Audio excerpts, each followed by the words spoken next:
Welcome to Mobile Armor Radio, the podcast for all things Mecha. Jumpship incoming.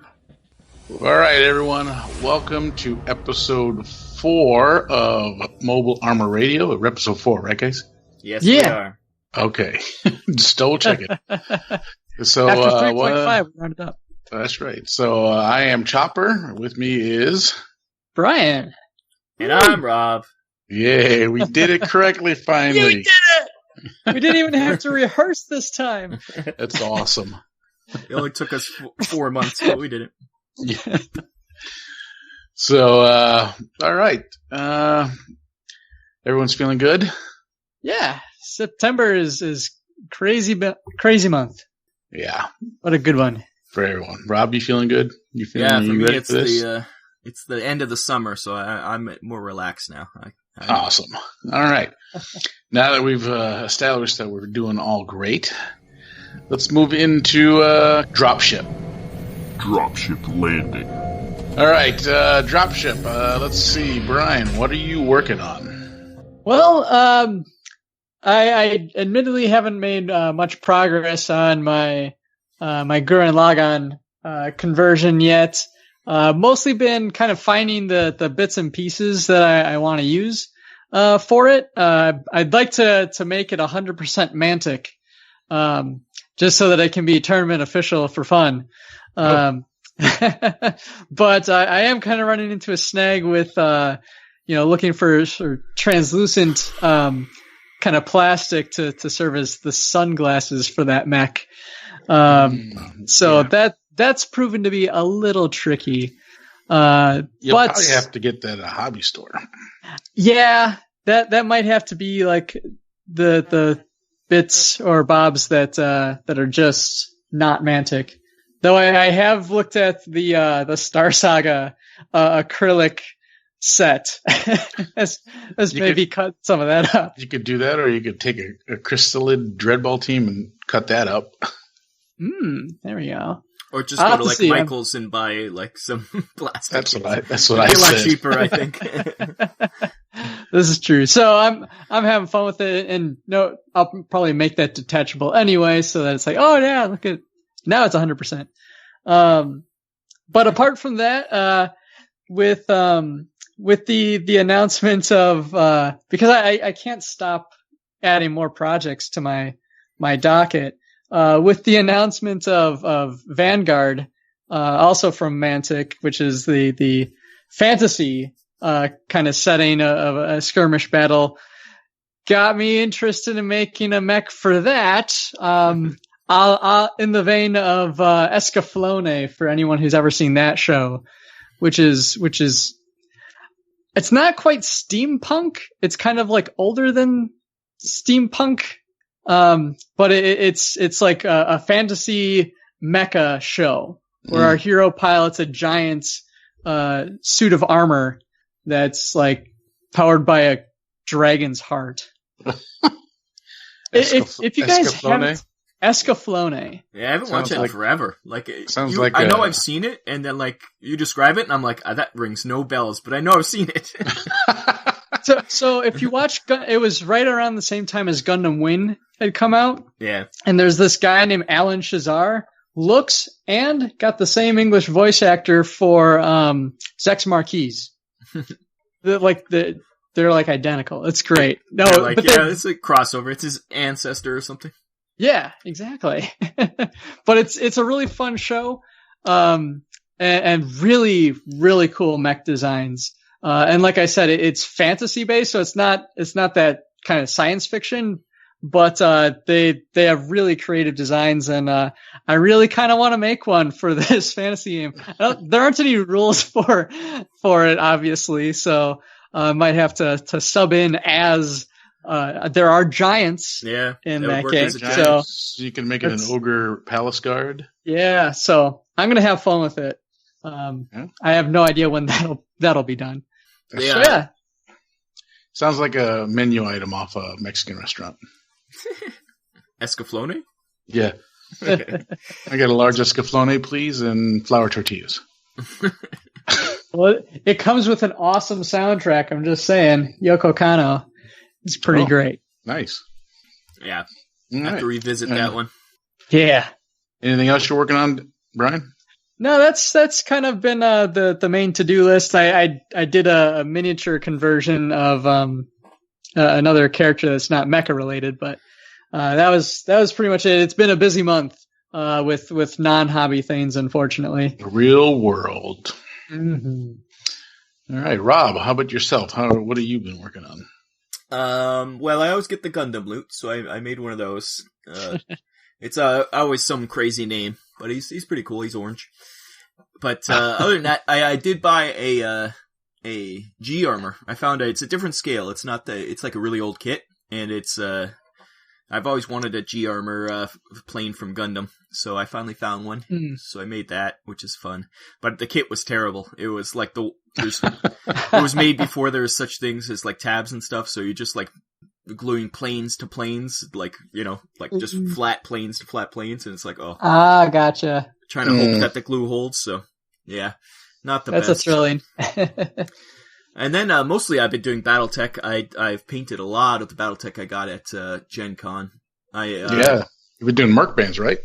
Well, I did a Davian Heavy Guard for a lot of them. That was going to be one force, and I did the Team Bonsai for the other force. Although they're pretty much on the same side. But then I randomly went to Sarna.net, which is the wiki for Battletech, and went to their Mercs page and just randomly assigned numbers to everything and was choosing Merc bands by just random chance, and if there was a color scheme for them.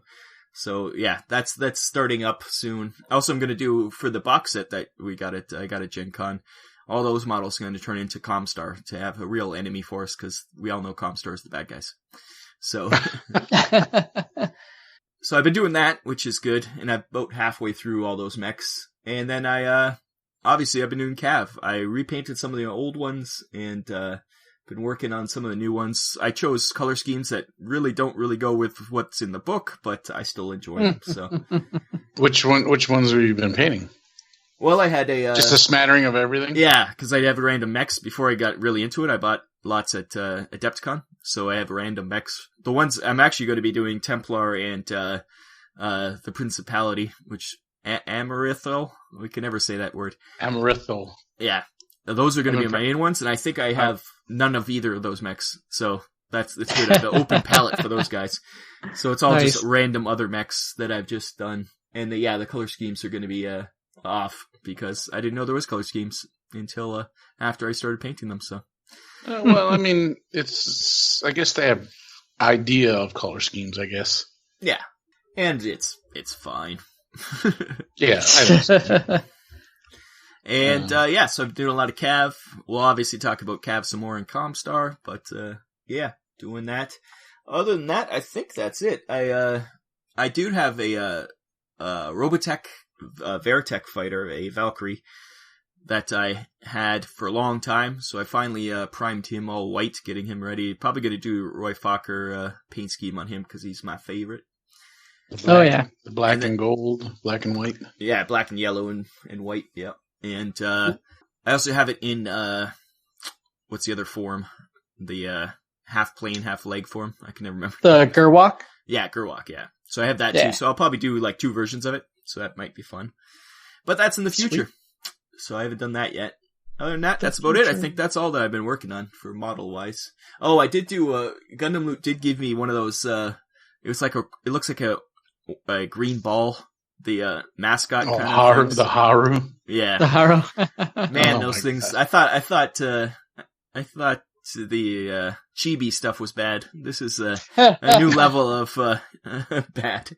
It's fun. It was an alright kit, but it was pretty bad. So I'm sure It's been part of the show since the 70s. It's true. It's true, but not shouldn't be. There's a general hate for Haru. Yeah. But he's I don't even know where I put him. So you just punted him out the back door. Yeah, it was made that those kits they're actually, you don't have to glue them. They're all snapped together, and they're made for kids, obviously. And their bases all locked together, so you can collect them all, kind of thing. But I'm not the target audience for chibis or Haru, so there you go. That's fair. That's what you get when you get Gundam loot. You get random stuff, and generally you get either a chibi or one of these colorful characters in there too. Yeah, as an add-on kind of. So that's a bit for me. How about you, Pat? What have you been up to? Well, since the last time we recorded, I finished my Mahjong. Nice. Posted a lot of pictures up on there. I am. That turned out fantastic. Well, thank you. I've been working on a lot of cab. Also, I got a bunch of cab. I picked up someone's eBay Kickstarter off of eBay, and it came with a ton of models.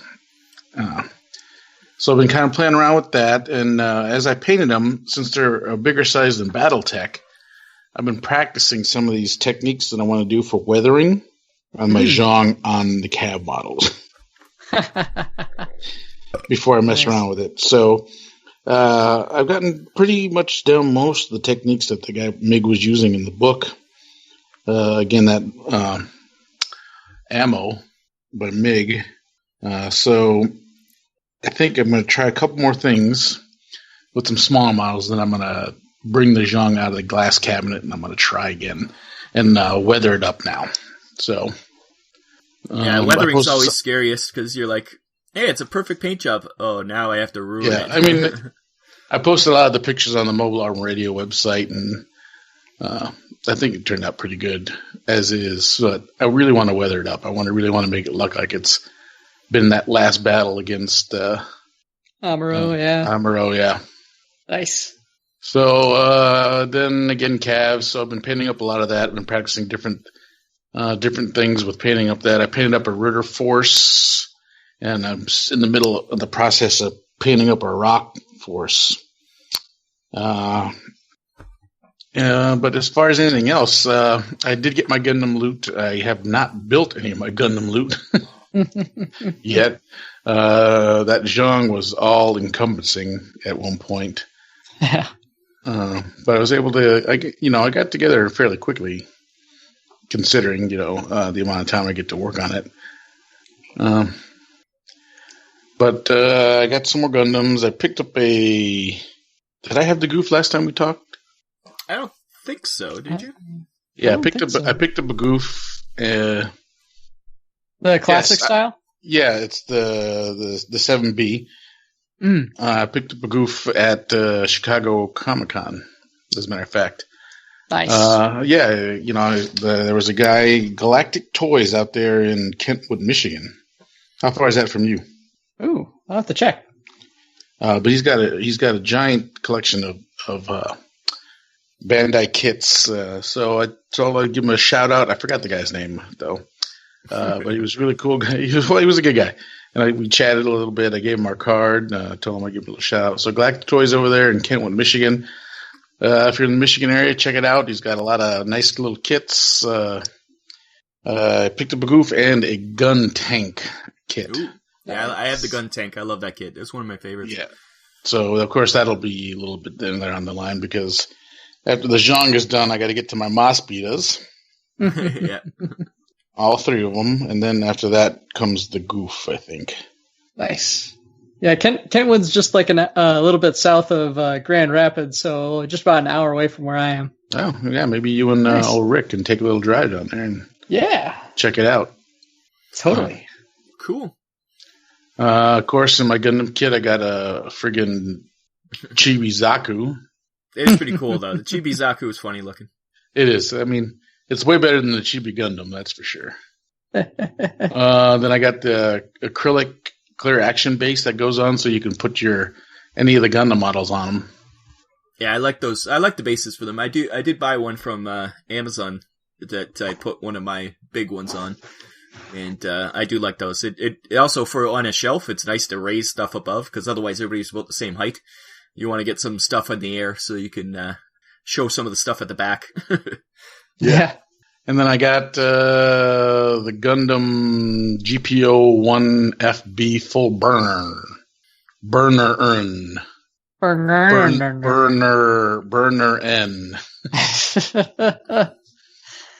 Names. Yeah, that of course, that's now on the bottom of the pile. So the dragon loot grows bigger.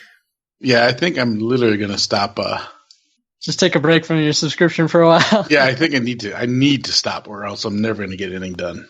Yeah.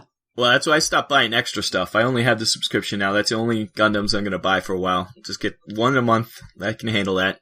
Because, yeah, for a while there, I was buying way too many. I had a picture on my shelf. It used to be, beginning of the summer, there was like 4 models on it. Now it's like full. And it's like, oh, no, I can't do this anymore. I'm going to go to space.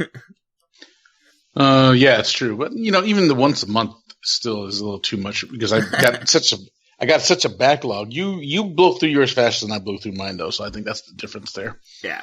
Yeah. So, I've still got the other Gundams that I mentioned from like show 1. I haven't even started putting those together yet. The ground type great, so. Yeah, so I think that's all I've been really working on is the cab models. I painted up a bunch of Ritters, like I said, and those turned out fairly well, I thought. What color did you do those guys? They're blue. See, I did my Terran Forces blue. Well, so if you look in the book, the coat of arms is blue and black. Yeah. And gray, so I went with blue and gray on mine. Okay.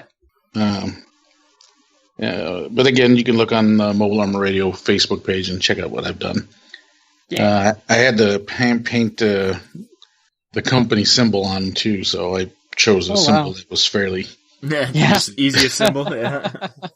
I don't blame you. So, but that's all I've been working on, like that. So, all right. Cool. I think we've all got a lot of things to do still. Always. Yeah. The pile never gets lower. Oh, yeah. All right. So now that we're done here with the dropship, shall we move on to ComStar? ComStar, yep. Message from ComStar. ComStar. All right. So, Rob, what do you got going on? What are you watching? Well, we'll start. I have some news, actually. What? Whoa. Yeah, that's right. Where's our news bulletin? Ticker tape. Film at 11. Catalyst Game Labs, they announced a little bad news, actually, with their Battletech box sets that were supposed to come out in like October, November. I got the starter and the regular box set Gen Con, which turns out it's lucky because they had some issues with their Chinese distributors who claimed that they were sent boxes out for when they went to PAX West or PAX East. What was it, Pat? Do you know which one it was? West. PAX West, yeah. So or PAX Prime. I think they call it PAX Prime. Yeah. So they were supposed to get all these box sets for it, and the company claimed they were there, and then they get a thing saying, "Oh no, we haven't made them yet." It's like, oh, so. Oh jeez. Yeah, I don't know what that's like. Yeah. So it won't be available by the third quarter of 2018 as planned. Hopefully by the last quarter, like by Christmas, but maybe not even until 2019. And unfortunately, that really throws off Catalyst. They were really hoping to turn this into. They've had this issue in the past with runs just running out, and this was their whole thing: is this time it's not going to be like that. This time it's going to be available, and it isn't so far. So hopefully this is just a little speed bump, and after that starts the production up, it'll start going. But yeah, anytime you're doing plastic miniatures, that's what Ironwind, the metal ones, they make them themselves, so they don't have to deal with China. They don't have to deal with all this. But since these box sets have the plastic miniatures, you're dealing with China, and like Pat said, there's always issues. Yeah, it really is a shame. It's something that plagues a lot of miniature and board games and stuff. Yeah, that's a lot of the Kickstarter stuff is always delayed, and it's usually because of China, to where. The big companies like Simon or something, they pay for the company to work only on their stuff, and then little companies get pushed to the side usually. Yeah. So that's probably what happened here. They had a company that was reliable until someone else paid them more money. I think that's the way the world works over there. It's the Wild West. Yeah, I suppose. Well, I was just going to say the miniatures in the box set are actually really nice too. So they were pretty crisp models. And I was hoping that they would come out with more of these, but it doesn't look like it's going to be happening anytime soon. And that really delays this relaunch of Battletech for at least another 6 months, probably. Yeah, well, hopefully for Christmas, man, because... Yeah. Yeah. Yeah, that's. I was definitely looking forward to getting into that. Yeah. We were telling you to buy the starter set because it's only $20, but not going to happen anytime soon. And of course, there's vultures on eBay selling them for hundreds of dollars. Oh yeah, I'm not going to do that. No, people are. I don't understand why anybody would pay that, but I guess if you're really into the game and you got extra money, what's $200 for you? I guess. Yeah, but can't you just wait 6 months? Some people can't. I regret not buying 30 of them and reselling them. Well, yeah, I mean, hindsight's 20/20, right?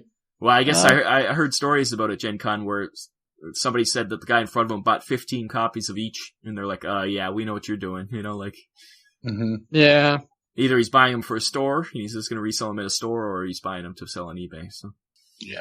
Which is, unfortunate for all those people who never got a chance to go to Gen Con. And like I said, it sold out in 20 minutes at Gen Con, so. Yeah. All those people that were still standing in line at the will call line. Yeah. So, that's a little bit of sad news. But we can move on to happy news because Cav 3 Kickstarter is now live on Kickstarter, as I said. Yep. Went live on Wednesday. Ooh.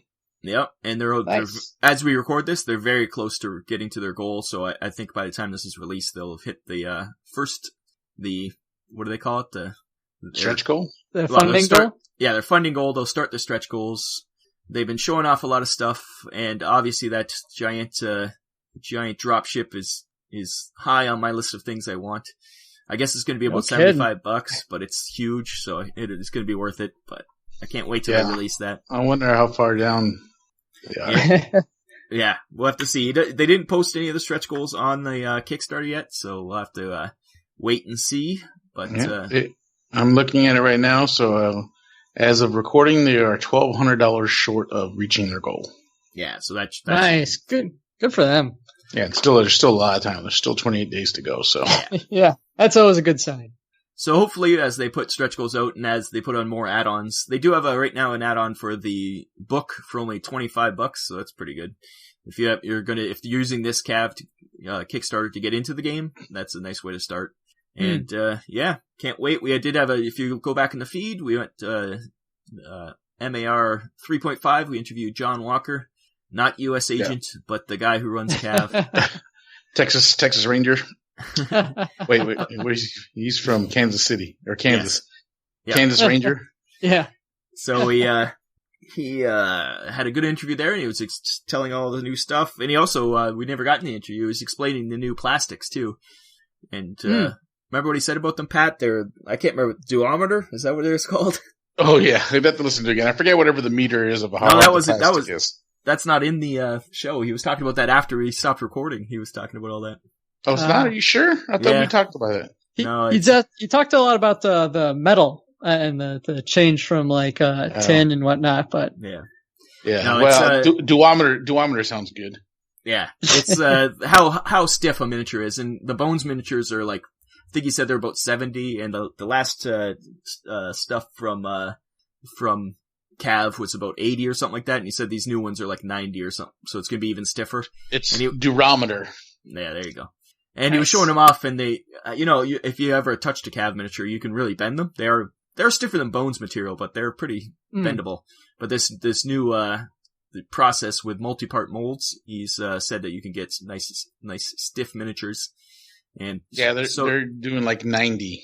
Yeah. Okay. Bones is like 60 or 70. Yeah.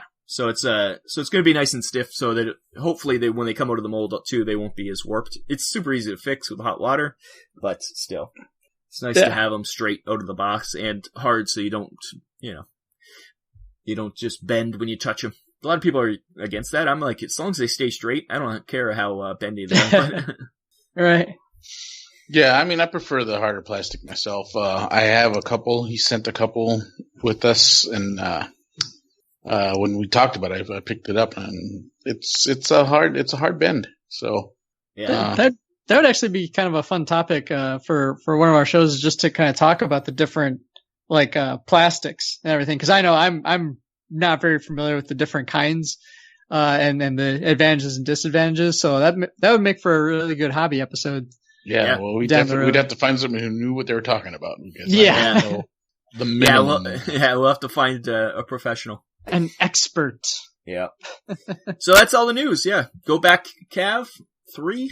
on Kickstarter so that we can all get more stuff. And they said that a lot of the stretch goals are going to be adding miniatures to the core set, so that's what we like. And the core set is, right now, it's Templar, which they don't have very many miniatures at all for, and Malvernus, it's which they pretty don't much have a lot of either. No, it's the Knights versus the Inquisitors, pretty much, which is cool. Yeah. Awesome. Did you read the cab book at all yet? Yes, I read all the fluff. I'm really into the fluff, so I read all that. The rules, whatever. The rules don't matter. It's the fluff.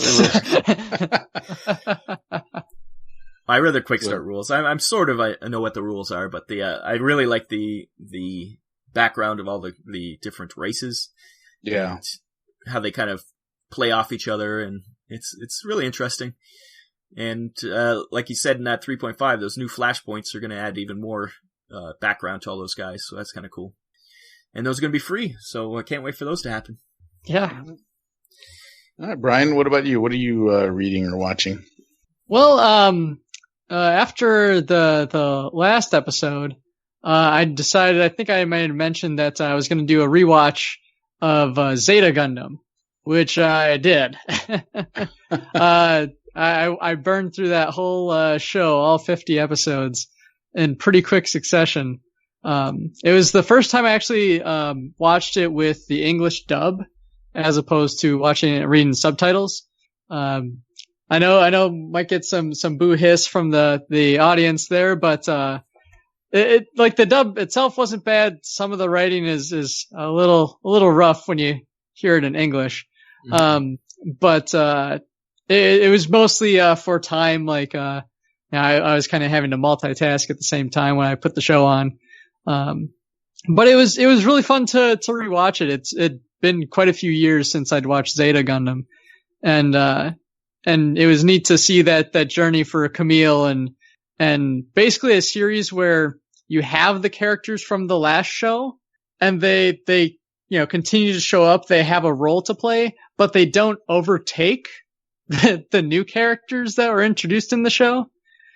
And, other shows, even in the Gundam franchise, it's a big struggle and a problem.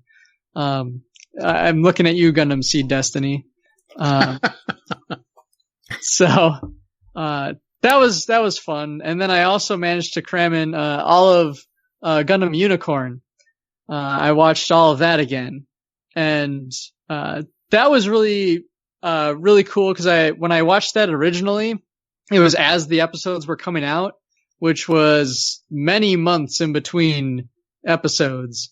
And back then they were like the hour-long episodes, so that's the release that I have on it. Was that like Bandai actually got some reworks. Was it Sunrise and Bandai? There's something that happened like halfway through the show, and we weren't sure about the US release for a while. Oh. When it was originally coming out. But that was fun to rewatch, mostly because since I did, I rewatched the original Gundam movie trilogy, and then I watched Zeta. There's a whole lot of callbacks to those other, that timeline. That's what it's all about. So I picked up on a whole lot more of those references now, which is really cool. I definitely recommend Unicorn if you are a UC fan and haven't watched it yet. But yeah, those are the big things that I've been watching. Trying to think, I haven't played many Mecha games in a while. I'm still working through that Wolfenstein game, so that's. Well, you should be having a cab book coming your way. Yes, I am excited for that. So. And I'll probably go into the Kickstarter as well once payday arrives, and yeah. Especially since it seems to be doing pretty well, I'm not too worried about giving it a little bit more time. But yeah, I'm pretty excited about that, and totally looking forward to it. All right. So I myself, again, like I said, delved a little deep into the CAV, so I read a lot of those books, the rules and everything, and been kind of working it out. Played a couple games with that. As far as watching stuff, I'm still working on Mobile Gundam Zeta, Zebra. Depends on what part of the world you're in, I guess. Yeah. And then, interestingly enough, I was watching the Jack Ryan series on Amazon Prime when I stumbled across that Genesis Climber Mosquito was on. Oh, really? On Amazon Prime for stream. Good. Oh, that's Nice. cool. Yeah, so I started I've always watching. wanted to watch. Yeah. Yeah, so I watched the first episode. I'm curious to see the difference because when I first encountered the Mosquito, quote unquote, and a lot of people will get upset, it was the American adaptation. So it was the third generation of Robotech, where the Invid are invading instead of the Inbid, and it's Scott Bernard instead of Stick Bernard, and the Mosquitoes are slightly different. Veritech Cyclones, and so I'm curious to see how much different it is other than just names and terminology, because there was a lot of pushback when we called them Cyclones instead of Mosquito. Oh yeah, the original anime guys, they get mad when we refer to things as Robotech names. That's how we've know them since we're when we were kids. That's what it was. So it's not neither answer is wrong because both exist. I think so. I mean, but the thing is, when you're young, you don't know that there's another version of this out somewhere else. Exactly. And things like that. So yeah, for sure. We had no clue that this was a Japanese show, and it was like, oh, this is just cool anime. Didn't know it was called anime. It was just a cool cartoon. Yeah. So I watched the first episode of that. I did also watch the first episode of Robotech because that's also streamed. There's a ton of anime, mech anime for stream on Amazon Prime that I just. But the two that caught my eye again, of course, was Robotech, the digitally remastered Robotech, and the Genesis Climber Mosquito. So this might be slow going because it's too much. Mobile Gundam Z and Robotech and Genesis Climber Mosquito.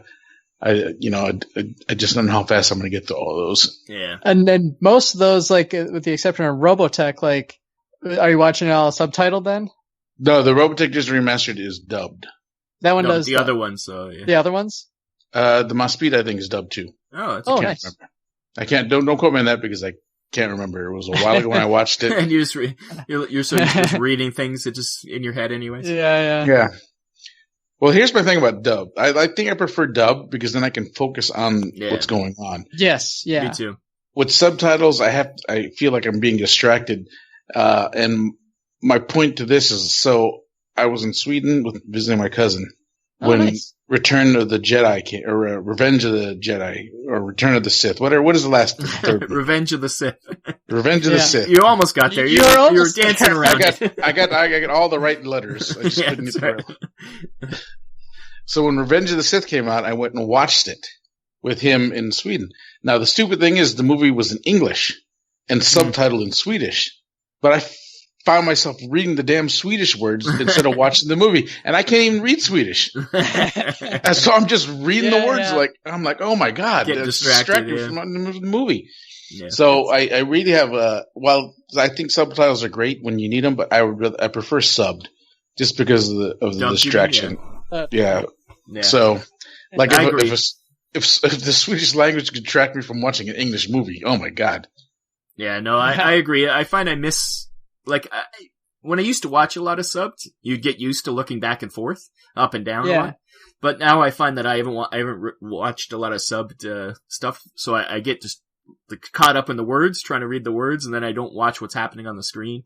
So that's a dub. Well, like you say, sometimes it's cheesy because you hear the dialogue and it's not how it's meant to be. But at least you get the action more. If the best of both worlds would be just to learn Japanese and just be able to do that. Exactly. Right.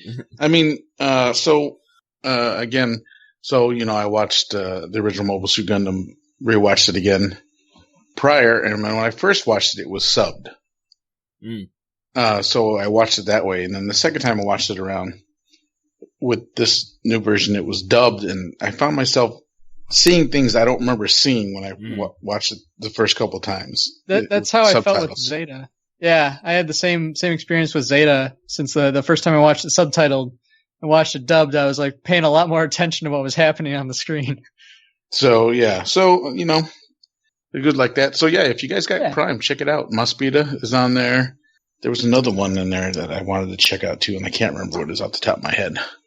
Kind of funny talking about the subtitles because the next show I actually had in my stack has actually been there for a while. Is that I've got the DVDs for Turn A Gundam, which is a very different one as far as I know, and it was supposed to kind of in some weird way blend all the series that had come out to that point, which was 2000 something.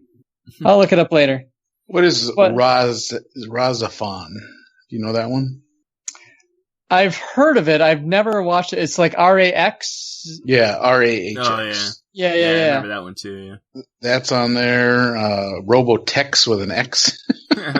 That sounds like one of those asylum movies where it's just like just slightly different so that they can get away Robotech with an X is one there. So well, as long as it's not Robotech with 3 X's, then we might be in trouble.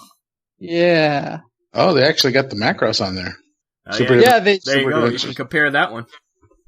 Yeah, I think they had that came out like in the early 2000s. They did a redub of Macross as the Macross itself, and I think they got the same woman who does the Japanese voice for Minmay to voice her in English. Oh, that's cool.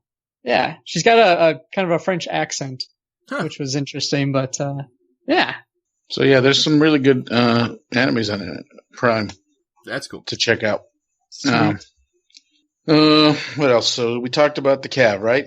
Yeah, people were demanding we talk about it. Yeah.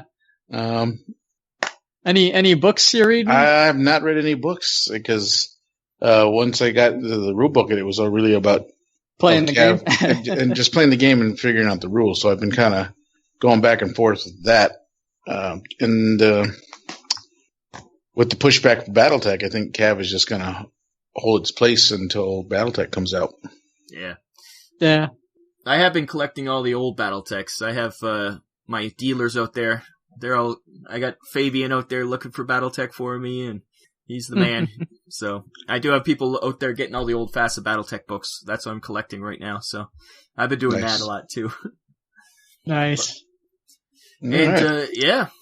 Oh, I forgot to mention, Mecha.U just finished, and you can get that whole series now. It was kind of fun. It's very all ages a bit, but it's still fun. It's about the power of friendship. You know how things are. Sweet. What is this, Care Bears? Pretty much. Or Voltron? So yeah, Mecha.U. Care Bears. Yep. It's a comic by Boom Studios. I think I said Titan last time, but it's Boom. Robotech's done by Titan. And, okay. Yeah. Let me just make sure I didn't get it wrong again.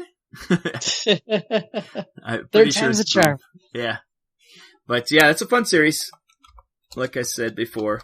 So if anybody's interested in some all ages, getting kids into it, it is from Boom Studios. You can get the trade paperbacks now, so you can get your kids into it. It's fun. You fall in love with robots, and they might or may not die. That's all I have to say. No spoilers. So that's it, eh? Is there anything else? I don't think so. I think that about covers it. I keep playing Battletech, the video game too. I have ridiculous amount of mechs now and add money because I just keep playing. I have not been playing lately. I have not, but that'll be relevant for the next topic for my list. I've been playing a lot of the Cab though, for sure. Yeah, see, I don't have people around me to play, so. All right, so let's move on then. Yeah. Now entering the MechBay Hanger. Okay, so MechBay. Today's MechBay. What are we talking about today? So today I was just curious. So with the coming of the relaunch of Battletech at the time, but now we've just learned that it's being pushed back, and with me starting to play Cav and building mech forces again, I wanted to see how what everyone felt like, or what their choices of mechs they would take to make a lance for themselves. And the only stipulation was that you just had to make it a lance. So four mechs of any size and type. So let's start with you, Rob. What did you pick, and why did you choose those mechs? So I took some of each weight class. I decided to go for one of each. So I started with the Locust, 20 tons. It's got a medium laser in its center torso and 2 machine guns in its arms. It's not much on the combat end, but I picked it because it is fast, and it would really use it for recon. And that's really the only reason you have light mechs. But so we'd have it for recon, running up quick. Also for spotting, as you'll see later in my list, we do have some LRMs, so we use it as a spotter. So that's my light mech. Then I move on to the mediums. There's a lot more choices in the mediums. I like the Phoenix Hawk, I like the Griffin, the Centurion. But the one I actually chose is the Shadow Hawk, 55 tons. Comes with a nice selection of weapons, that's why I really picked it. It came with Autocannon 5, LRM 5, SRM 2, medium laser, and jump jets. And it is another unseen mech. The Locust is unseen also. That there's new versions of these, obviously, but this one, I think it was a Dugram model. And I like the Shadowhawk for its versatility on the battlefield.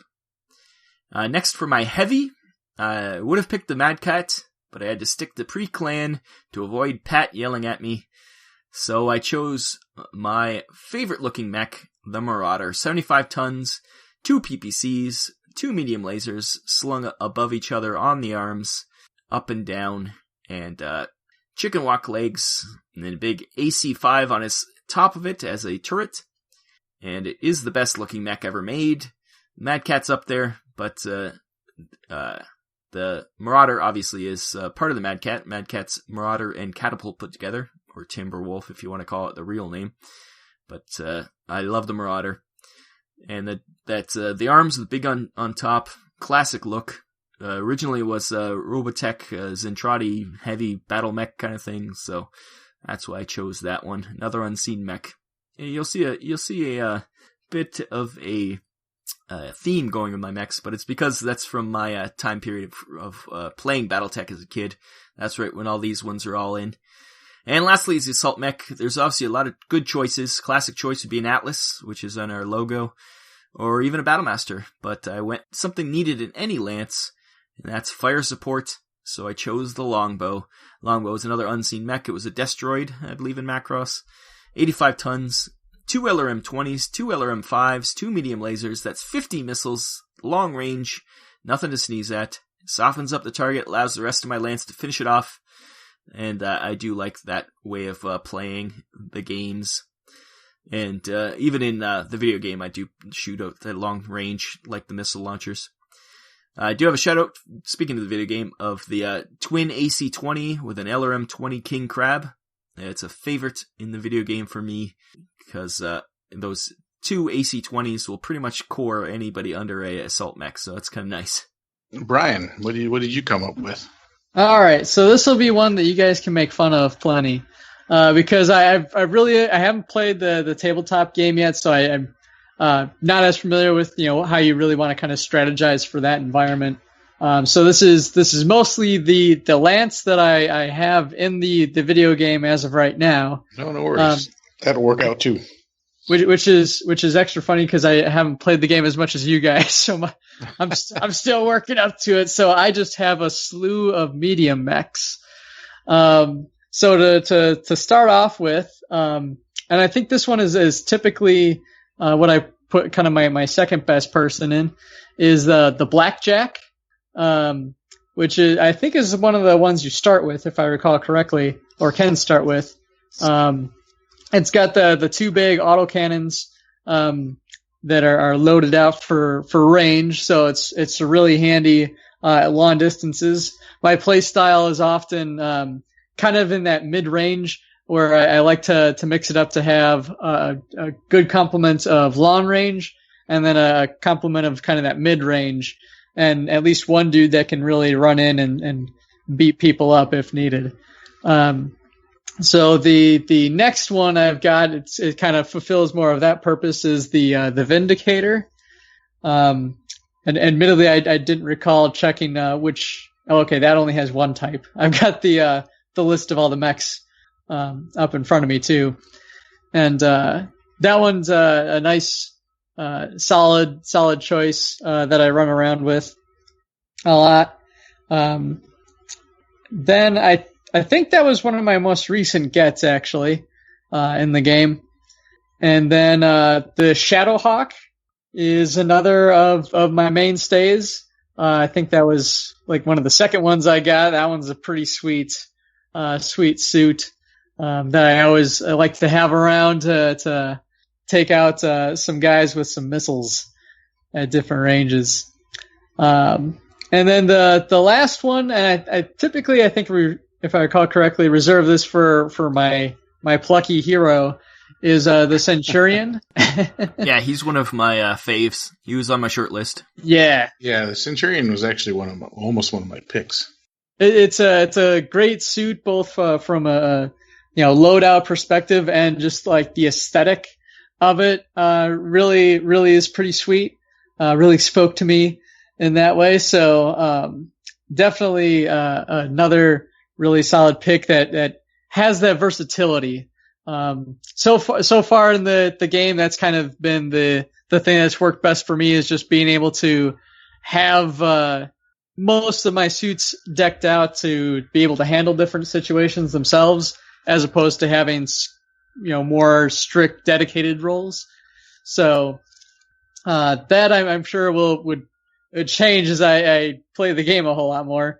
But that's my mainstay, and I'll just throw out there. I know we're only supposed to have 4, but when I need to mix it up and have something a little faster, I got a little light Panther to run around, and so that's my main MechBay in the game as of right now.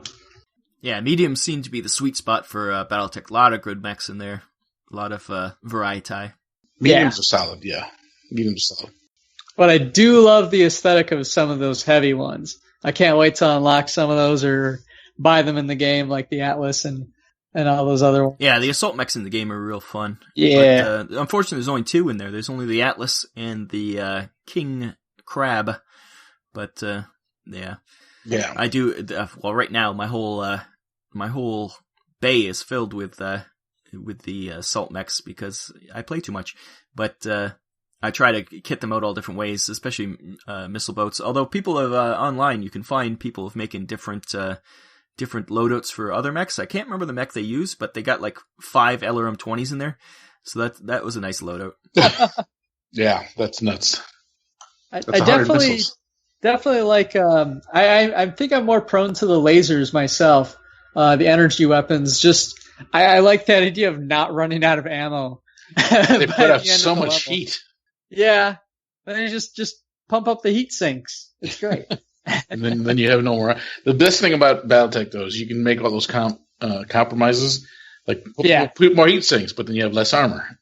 Yeah. For me, it's I love jump jets. I have to have jump jets on all my mechs. I get stuck in dead end canyons, so I have to be able to jump my mechs out. Even my assault mechs, I'll have jump jets. I'm obsessed with them. All right, Pat.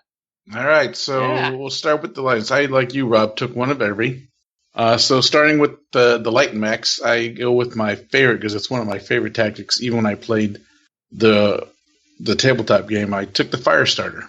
It's the 35 mech ton. He's armed with 4 flamers, 2 medium lasers, and 2 machine guns. So yeah, that fits Pat to a T. He likes screwing with other people. Set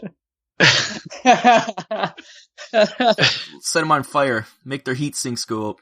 Yeah, that's him. Or they'll destroy themselves. But they, and they have great jump jets. So this is one of those mechs that can just fly across the table on jump jets alone. And so what I love to do with the Firestarter is, you get those guys, like we'll say Brian, who likes to load them out with all the lasers. And then they generate so much heat. And then you just put that Firestarter right behind them. You hit them with the flamers, then you hit them with the machine guns. And next thing you know, they shut down or their ammo explodes or whatever. And then when you're shut down, you're just a sitting target. Yeah, so that's why I've always loved the Firestar, just because it's got those 4 flamers. And it comes with 2 medium lasers in case he needs to actually defend himself. So that's my light mech. And just like Rob went before, almost all my mechs are pre-3050. So for my medium, I went back and forth about what I wanted to get. I went with I looked at the Centurion. I looked at the Nova, or the Blackhawk. I looked at the Vulcan. And then I settled on something that I played with a lot. I even looked at the Blackjack. I settled on the Trebuchet. It's an old one that I liked from back in the day. I had the models, and it's also a fairly decent hit and run tactic mech that I like to do with. And again, falls into that thing with screwing with people like Rob. So now I can run around. I'm running, and because he's a 45, 50 ton. He's a 50 ton mech. He's got 2 LRM-15s that I can just launch my missiles, and then I get 3 medium lasers. He's decked out with tons of heat sinks, so I'm able to still run at full speed and then fire all 3 medium lasers at the same time. Mm-hmm. And he's got a decent brawler value. So if I needed to, I could run in from someone from the side and give him a good whack. The next thing is this is where me and Rob fall in the same place. Not pre-clan, but I did love the Marauder when it first came out. It's a good-looking mech, like you said. It's got the classic thing, classic look of the arms and the chicken legs. Mm-hmm. The 2 PPCs. The PPC is probably my favorite weapon of the game. Yeah, in the tabletop game, PPCs are great. They're my favorite. But in the video game, it's they're not as good for some reason. Oh yeah, I guess when I say favorite weapon, I don't reference the video game. I reference the PPCs are fun. Yeah, I feel like the PPCs and the autocannon are underpowered in the video game.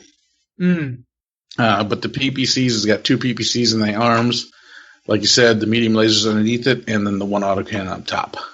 So it's just a solid fire support mech. And then so my last one is the assault mech, and it went straight to the mech that actually got me into Battletech, and that's the Battlemaster. Nice. Classic choice. In itself, it's still an all-around attack mech. It's great. It's got a PPC, again, my favorite weapon. It's got 6 medium lasers for when distances are close, and then as I get even closer, it's got an SRM-6 and 2 machine guns. Nice. And the best thing about it is, if you need to, you can drop the PPC because it's a gun, basically, in his hand. And then you can fight hand-to-hand with the Battletech. Nice. It's an 85-ton mech. Yeah, it's funny. Neither of us took the assault mechs, the 100 tons. Oh, no. It's true. Yeah, it's just one of those things. This is the mech that got me started in the Battletech. I love its look. I love its loadout, as is. Yeah, the big dome front. Yeah, the cockpit-looking thing. Yeah, and it's just a good, solid, all-around solid mech. It's got great armor in the game, so even I think you don't have it, but in the video game, but that's if we were to go to battle against the clan, that would be my lance. Nice. And we get our asses kicked. No, I would be. Yeah, the clans were the OG OP. They're overpowered, and their stars are 5 mechs instead of 4. So in essence, Brian took a star, not a lance. He's a clanner. Oh, aha! We found you out. It was a clever ruse. Good choices. Can't complain. I will be honest with you, though. I almost took a Locust because the Locust is one of those iconic mechs too that almost got started. But I just love lighting people on fire from behind. Yeah, you seem to have good variety there. You got the fire support. You got the close-up guys. I took a little bit of both because I still, remember playing Battletech a lot and how I would form my lance. And pretty much what I have here is what I form my lance. The Trebuchet, I would swap out with different other medium mechs, but the Marauder and the Battlemaster and the Firestarter were pretty much everything I would always take. All right. So I guess that concludes this round of MechBay. I think it was interesting to see what everyone took and how they took it and why they took it. So Yeah, absolutely. And you in the audience, you can join as well. Feel free to comment and let us know what your lance is built out of. The only rules are you can only take one of each weight class. Well, Brian broke those rules, but that's okay. That's because I was a secret. Yeah. He's a secret plan. Aha! I had you all fooled. Of course, he only plays the video game. He hasn't started playing the tabletop yet, so we'll give him a break. Yeah, he gets a small break. Yeah. But the rest of you that have played Battletech, no breaks. No breaks. I'm curious to see how many clan mechs we're going to see. So anti-clan right now. All right, so let's exfil out of here then, I guess, guys. Let's exfil out of here then. Well, guys, here we are at the end of the show. It's time to exfil out. Great discussions today on things coming in, the news for Battletech, Cav Kickstarter. Check it out. Ends in 28 days, right? So where does that put us? What day is that? Anyone calculated that out? It's going to be like mid-October, I think. Yeah, somewhere in there. So I think it was a month, so it'd be the night. They started on the 19th. So they did a 30-day. Yeah, so it'd be October 19th or somewhere in there. Roughly there, yeah. So, so by the time you get this. 1,200 away from... wow, by the time this comes out, I'm sure there'll be a hit there. Oh, it should be funded by then, so... but get in there. Let's unlock that dropship. Yeah. Is that 18 inches, he said? Yes. That's huge. And John's been doing a lot of live hangouts that you can see. I put the links to them in the Facebook page, and he's been doing them on Facebook. So if you don't have Facebook, sorry, because they're on Facebook. But you should be able to go to our make a fake account, come join our Facebook page, and then you can go check these out. But he keeps showing off that dropship, and it is huge, and it's amazing. And it'll work in Battletech too if you want to use it in Battletech. So it's true. Nice. It's even got the same name, Broadsword, right? I think it's something else in Battletech. But people are complaining because they're like, "Why would you ever need something that big?" And I think those people aren't real miniature gamers because, of course, you want to use that. It's going to be a nice scenery piece. It'll be a nice subjective piece. People complaining that people that play games about giant mechs are mad that something is big. Maybe it's because it makes their mechs look small. You'd be surprised what people complain about. I mean, Mantic just released their pictures of their giant. People complained that it was bigger than a dragon. Yeah, they said the giant was too giant. They said it was too big. Oh, people be silly. It's true.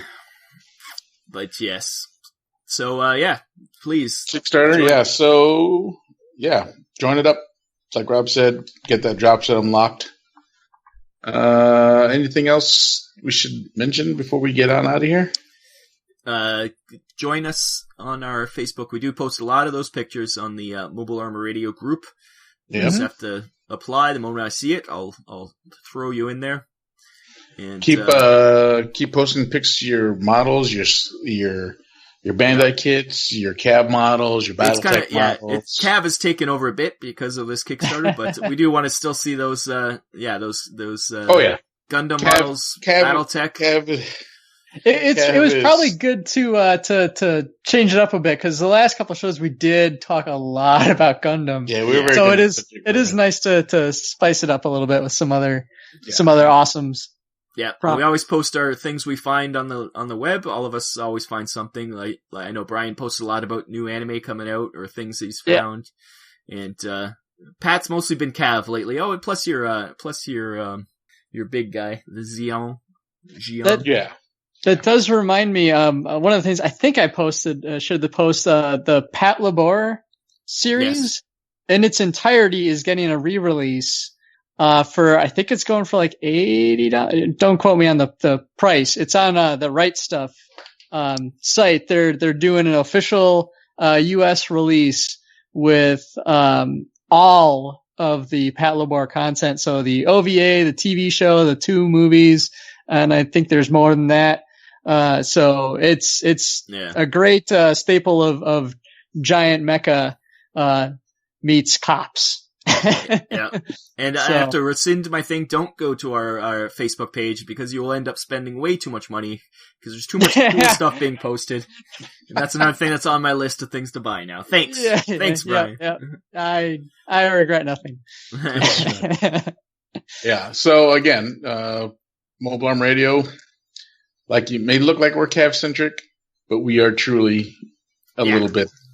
We're everything. We're everything. We truly are everything. We are. When I say everything, I mean we're both Macross and Robotech. Yes, we are both. We are both Battletech and Cav. Yeah. I will totally do a show one time talking about all the cool Macross stuff that's been coming out in Japan. Yeah. So, again, whatever you got, post a picture. If it's a mech, if it's a Dug Ram, whatever you got, man.